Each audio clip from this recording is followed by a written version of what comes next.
Hi, good afternoon mga Lods. Gaano nga ba kadali mag-apply ng NBI clearance ngayong 2024? Una, gumawa lang ng profile sa kanilang website which is www.clearance.nbi.gov.ph.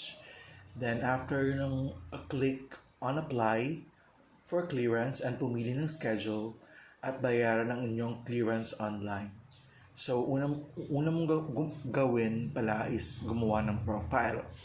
So, just make sure na ready na yung mga information na kailangan. Just like your first name, your last name, your father's name, your date of birth, lahat ng yon. And then, at saka yung, what do you call this, valid ID, yung ID number. So, yung ginamit ko doon is yung UMID ko.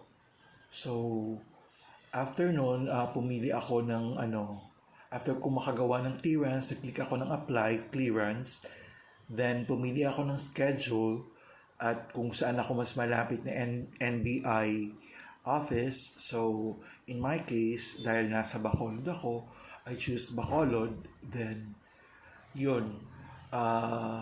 After mong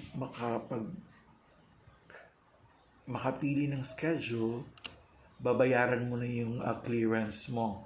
It's either online, so pwedeng i-GCash or bank transfer or pwede ding sa mga bayad centers.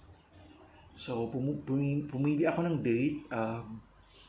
Yung date na pinili ko is nung kailan ba yun?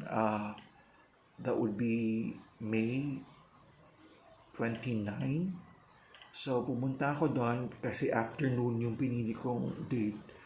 Then, after kong pumunta doon, pinakita ko lang yung code na bayad na ako.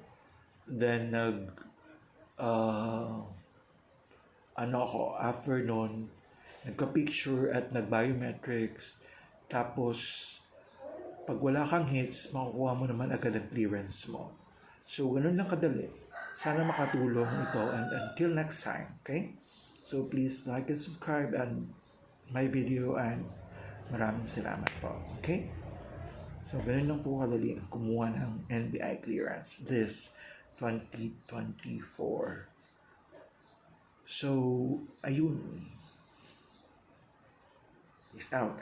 Lalagay ko na lang pala yung link dito sa sa comment section kung saan kayo maggagawa ng profile or anong website ang pupuntahan nyo pag gusto nyo kumuha ng clearance sa NBI. Okay? Adios!